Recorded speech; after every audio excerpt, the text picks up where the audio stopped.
تمام عبادات خواہ و ظاہری ہوں یا باطنی ہوں، جب تک ان عبادات کے اندر آپ کی نیت اور نیت کے اندر خلوص نہ ہو تو وہ عبادات اللہ کے ہاں آپ کی قبول نہیں ہیں۔ جب بھی آپ کوئی عبادت کرتے ہیں، کوئی نیک عمل کرتے ہیں، آپ کی نیت ہو اور اس کے اندر اخلاص ہو اللہ کی رضا۔ اللہ سبحانہ و تعالیٰ سورۃ البینہ میں فرماتے ہیں کہ وَمَا أُمِرُوا إِلَّا لِيَعْبُدُوا اللَّهَ مُخْلِصِينَ لَهُ الدِّينَ حُنَفَاءَ وَيُقِيمُوا الصَّلَاةَ وَيُؤْتُوا الزَّكَاةَ وَذَلِكَ دِينُ الْقَيِّمَةِ۔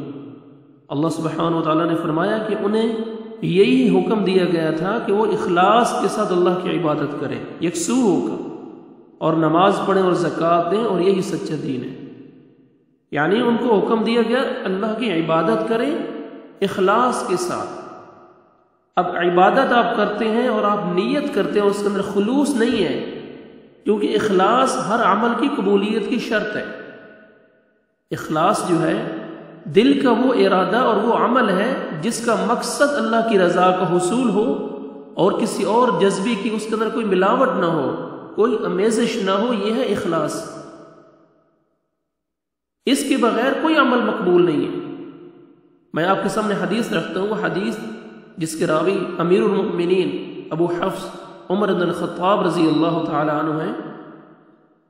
وہ کہتے ہیں میں نے رسول اللہ صلی اللہ علیہ وسلم کو فرماتے ہوئے سنا، انما الاعمال بالنیات، عملوں کا دار و مدار نیتوں پر ہے، تمام اعمال کا دار و مدار نیتوں پر ہی ہے۔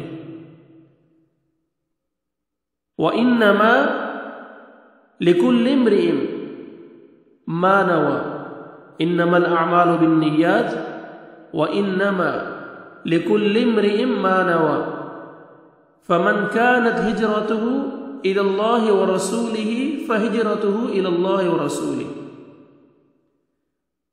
تمام عملوں کا دار و مدار نیتوں پر ہی ہے، ہر شخص کو اس کی اچھی یا بری نیت کے مطابق اچھا یا برا بدلہ ملے گا۔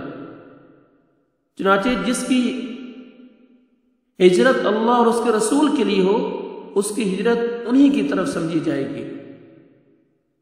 وَمَنْ كَانَتْ هِجْرَتُهُ لِدُنْيَا يُصِيبُهَا أَوْ امْرَأَةٍ يَنْكِحُهَا فَهِجْرَتُهُ إِلَى مَا هَاجَرَ إِلَيْهِ، اور جس نے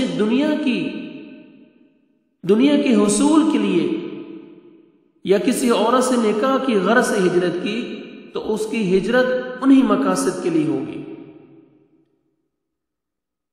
بعض روایات میں ہے کہ اس حدیث کا پس منظر یہ بیان کیا گیا کہ ایک شخص نے ام قیس نامی عورت کو پیغام بھیجا نکاح کا۔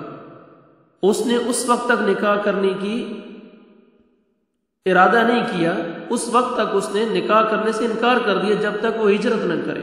چنانچہ اس نے اس کی شرط کی وجہ سے ہجرت کر لی اور وہاں جا کر دونوں کا باہم نکاح ہو گیا۔ اس وجہ سے صحابہ میں اس کا نام بھی مہاجر ام قیس مشہور ہو گیا۔ اس حدیث کی بنیاد پر علماء کا اتفاق ہے کہ اعمال میں نیت ضروری ہے۔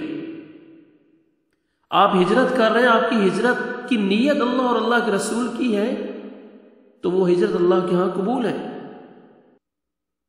اعمال میں نیت ضروری ہے اور نیت کے مطابق ہی اجر ملے گا، تاہم نیت کا محل جو ہے وہ دل ہے، یعنی دل میں نیت کرنا ضروری ہے۔ پھر اس نیت کے لیے اخلاص کا ہونا بھی ضروری ہے، اس کے اندر اللہ کی رضا ہو، کوئی اور کسی کی دکھاوے کا، کسی اور کی رضا نہ ہو، کوئی ملاوٹ نہ ہو، کوئی آمیزش نہ ہو، صرف اللہ سبحانہ و تعالیٰ کی رضا ہو، تبھی وہ عمل اللہ کے یہاں قبول ہوگا۔